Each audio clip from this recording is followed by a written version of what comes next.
Hi, it's Fias Tarot. Hello, Scorpio placement. So, this is your general and love reading ngayong bago mag-end ang March. So, again, before tayo mag-start, kung hindi ka pa nakakapag-subscribe, please do subscribe and hit the notification bell para lagi po tayo maging updated sa mga mangyayari pa lang. So, kung may tanong po, no, pagdating sa private reading, sa ating mga items, so, andyan sila. So, yes, just message me. Okay, we do have protection from evil eye, love bracelet. Meron tayong granter necklace, yung taga-grant po, no, ng mga minamanifest natin. And cord cutting. Okay? So, yeah, let's start our reading. Scorpio placements. What's for you in general? In general, anong meron sa mga Scorpios bago mag-end ang March? The Fool in reversed. Oh, the World. New. This is new, I think.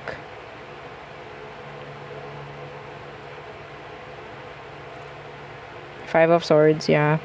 There's this energy na pwedeng, naku, parang ganon. Naku, teka lang. Yan. Okay, mga ganyan. I don't know if this is travel or a new opportunity in general. Yeah, judgment. Naku, parang ganyan. Ano kaya mangyayari? Tatanggapin ko kaya? Ano kaya sasabihin sa akin? Mga ganon. This is something new, I think. What else for Scorpio? Again, the judgment. That's you. That is you. Scorpio, be careful, or sabihin natin, mas maganda nang wag nyo nalang pagpapansinin, no? Yung mga maririnig or opinion ng iba. Yes, that's their opinion, pero nasa sayo pa rin, no? Kung ano ba talaga yung totoo. Okay? That's, yeah, specific. What's with this judgment? The Empress in reverse. Yes. Kasi, kung ikaw itong makikinig, no? Lalo na kung hindi naman maganda yung sinasabi, ikaw yung maaapektuhan. Ikaw mismo, yung parang gagatungan mo pa sila sa mga sinasabi nila. No? Lalo naman kung hindi totoo. Okay? Ito yung mga magbibigay ng hadlang sa'yo, magbibigay, judgment. Mga, cloudy judgment, i-judge ka lang ng tao, ganto, ganyan. Wag mo hahayaan na maapektuhan ka. Okay? Mas kilala mo sarili mo. Okay? Mas kilala mo ang sarili mo.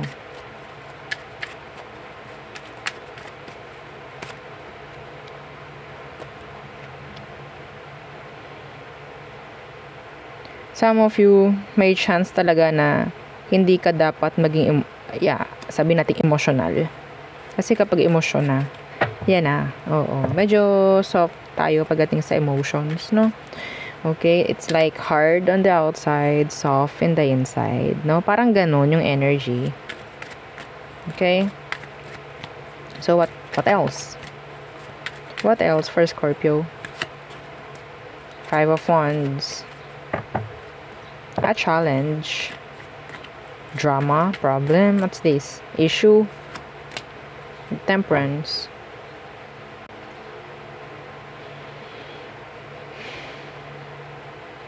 Meron daw ditong hindi kailangan na madaliin. Okay? A watched pot never boils. A watched pot never boils. Sa totoo lang. 'Di ba? Pansinin niyo kapag iniintay yung kumulo, yung inyong pinapakulo ang tagal. Pero kapag hindi nyo iniintay, iga na. O, diba? Wala nang tubig. Sa sobrang tuyo. O, diba? Natuyo na kasi hindi natin binantayan. Ganun. Okay? So, meron dito, sinasabi, just be patient. I don't know kung anong meron.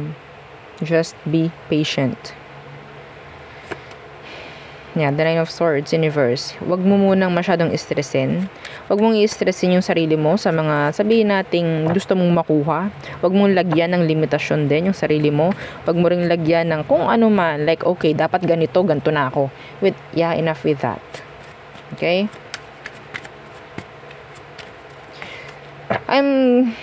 I'm getting this energy about schedules na mag-overlap. Mga Scorpios. Overlapping schedules. Yeah, the Six of Pentacles, Universe, Ten of Wands. Medyo, maybe sabihin natin one at a time.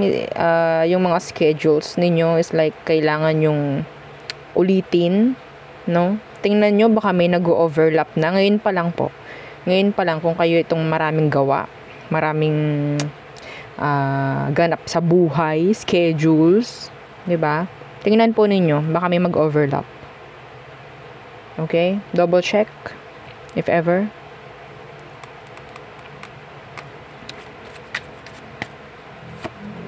Again, the Six of Pentacles. Hindi ko lang po ito is parang sunod-sunod na bills or bayarin. Wag nyo nang, okay? Andun yung energy about, okay, sige, 500 lang naman yung babayaran ko. So, ang nakikita ko rito, by next month or, yeah, so magiging 1,000 na. Parang ganyan, ayun ba yan, ang hirap ng bayaran. Like that. Okay, so ikaw lang din naman yung magsasuffer. Ikaw lang din yung mabibigatan. Parang ganun. Kung kaya mo nang bayaran or something like, kailangan mo na or kaya mo nang gawa ng paraan this, ngayon, parang ganyan, gawin mo na. And yes, stop procrastinating. Okay? There. So, in love. Okay. What's for you in love, Scorpio? What's for you in love? What is for you in love?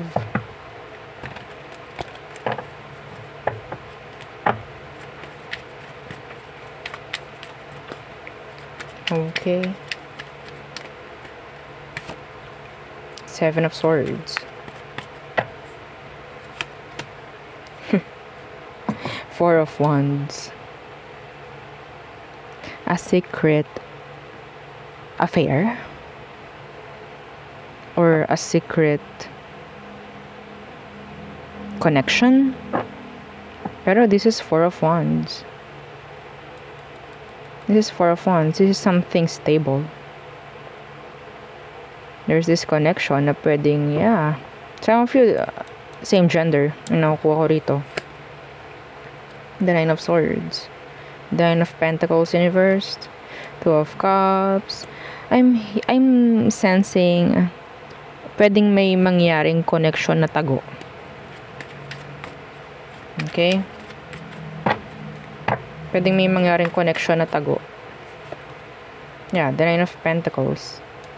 Pero you love the feeling, no? Yeah, the Wheel of Fortune, the Star. Maybe ikaw itong gustong-gusto mo tong taong to or vice versa. You have these mutual feelings for each other, pero nakatago. Yes, alam yung kayo, pero hindi nyo pwedeng ipangalandakan. Like that. I don't know why. Somebody is, yeah, the Nine of Pentacles. Andyan yung energy of someone na pwedeng acting single. Okay? Acting single. That is why. Seven of Pentacles. In reversed. What's that? Three of Wands. Wag mo nang pasukin ang third party. Oo. Akin nang i-straighten. Oo. Straight to the point na mensahe. Wag mo nang hayaan yung sarili mong pumasok sa isang third party connection. Okay, the Knight of Wands is here. The Six of Pentacles is here. Gusto mo ba nun? Yung energy is hindi maganda, napaka-unhealthy. You will just waste your time. Yes. Yeah, the Two of Pentacles in reverse. Merong idadrop at idadrop. This is like a big expectations. Like, alam mo naman, parang wala lang to. Pero, meron ditong magi-invest like deep. Okay? Yeah, the Ten of Cups is in the reverse. Anong mangyayari dyan? Wala. You will just waste your time. The Seven of Pentacles. So, hanggat maaga, yes, ayusin mo na lang. tapusin mo na. See, the Ten of Pentacles in reverse.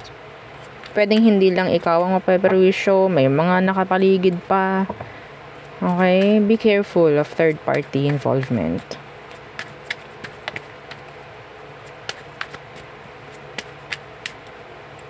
Be careful. What else? Some of you, ikaw itong parang ine-expect na ng tao na magkakaroon na ng somebody. Or ine-expect ng tao na sana naman magkaroon ka na ng karelasyon, Scorpio. Enough with the, kalungkutan. No? Parang ganyan. Yung iba dito naghihintay ng love. Sa totoo lang. And yes, it's coming in. The Hierophant. What's with that Hierophant? The Knight of Wands. Ang nakuha ko dito, Scorpio, magsisimula kayo ng taong to as F-body. Ano po yung F-body? Oo, sa mga hindi nakakaintindi nung ganon. Yung F-U-C-K, body. Ganito muna, bago relasyon. And I'm saying here the Hierophant, this is commitments. Pwedeng lumalim. Pero magsisimula muna kayo sa ganito. Parang ganyan. Yeah, the Queen of Cups. Merong lalalim dito. Okay, the Eight of Swords. Yeah, what's with this Knight of Wands?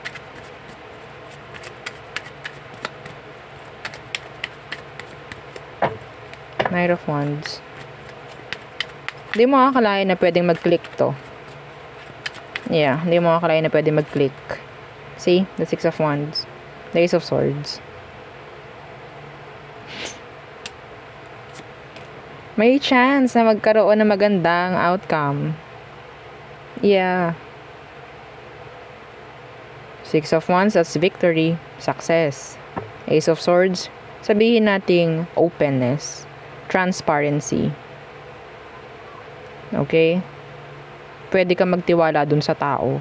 Walang tatago sa'yo. Something like that. Okay? Yeah. The Hermit in reversed. Walang tago. Parang ganyan. Okay? Some of you, makikita mo tong taong ito na red flag. Kasi unang ganun eh. Yeah. Pero ang nakuha ko dito, may chance na ito na yung tao para sa'yo. Sa maniwala at sa hindi. Okay? Or pwedeng may lumalim na connection with this person.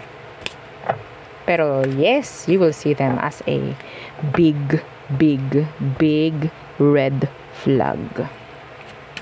So, tayo ito muna sa person on your mind.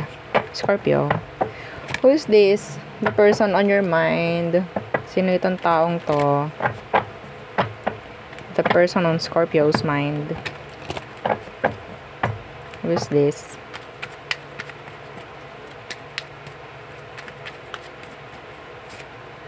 The Three of Wands.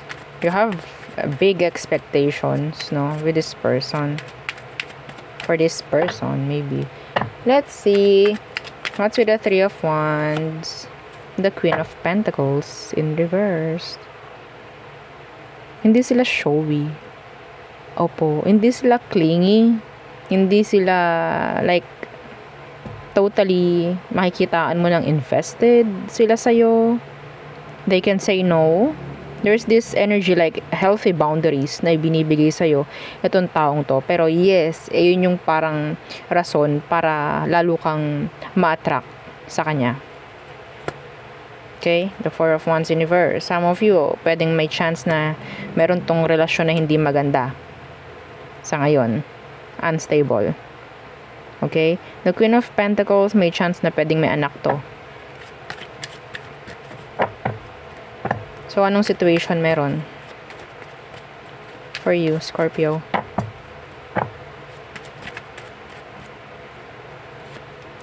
The Page of Cups. Nafo-fall ka. Ano to, crush? The Page of Cups in reversed. That's crush. Yeah, nafo-fall ka, oh. The Queen of Cups. Ang gaan. Oh, ang gaan lang sa feeling. Yeah, the world is here in reverse. So, yeah, sa part niya maybe or sa part mo, there's still issues na talagang hanging. Okay, still kailangan i-heal, I think. So, sa tingin ko, sa sitwasyon, pwedeng may mag-grow na love. Okay, may, yeah, deep connection. Deep feelings. So, what is their emotion for you, Scorpio? Let's see. What is their true emotion deep down? The Ten of Pentacles in reverse. Why? The Ace of Wands in reverse. Some of them, yeah, they have issues. Money issue or family background niya. May issue.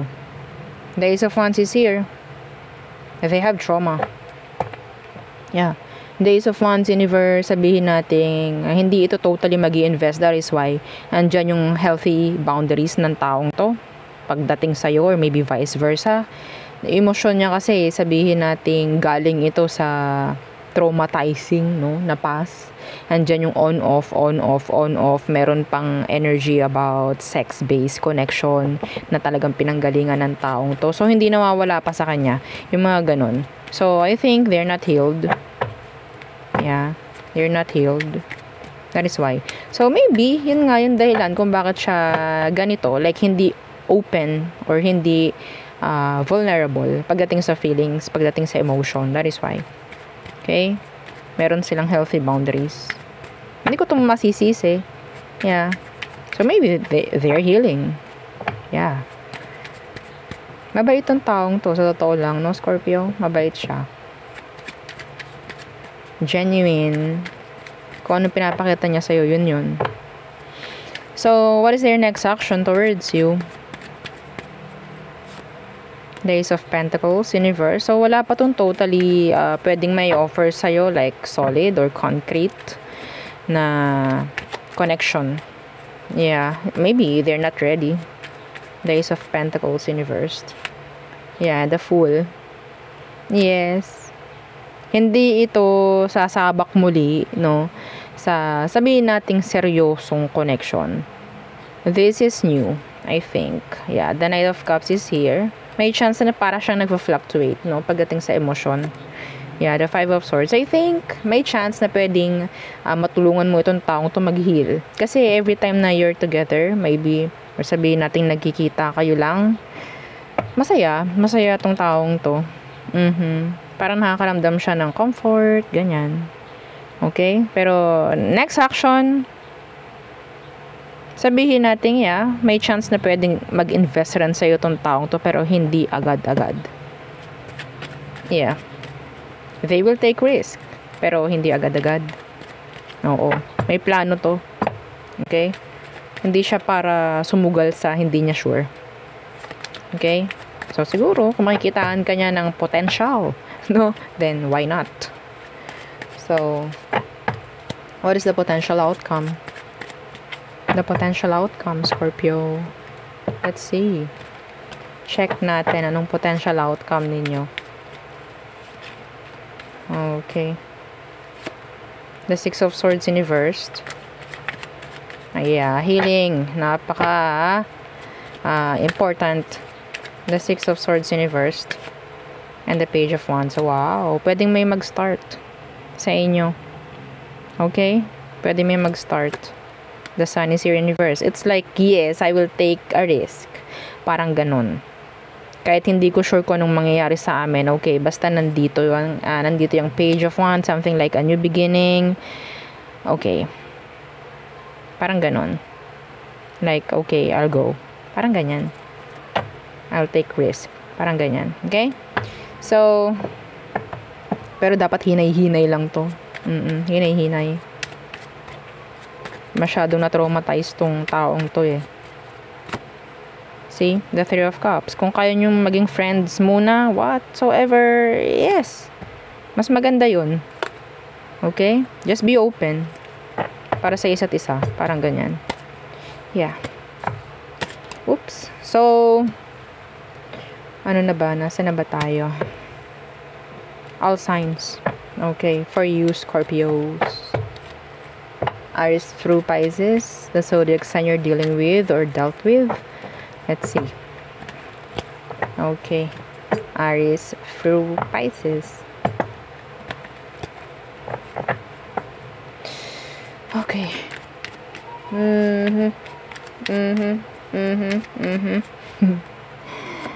Okay, Aries. Okay, so there's this energy of no cooperation, misunderstandings, third party involvement. Some of you Taurus, they like you, they want commitment, they want long-term connection with you. I think Gemini, they're inconsistent, too much in and out energy. Cancer, gusto makipag-ayos ni Cancer yan. Leo, they want to take control over you, the situation, maybe. Virgo, there's this blockages or delays. Libra, oh, they feel happiness, joy whenever na magkasama kayo, or they see a potential or maybe a good outcome. Yan, parang ganyan. Scorpio,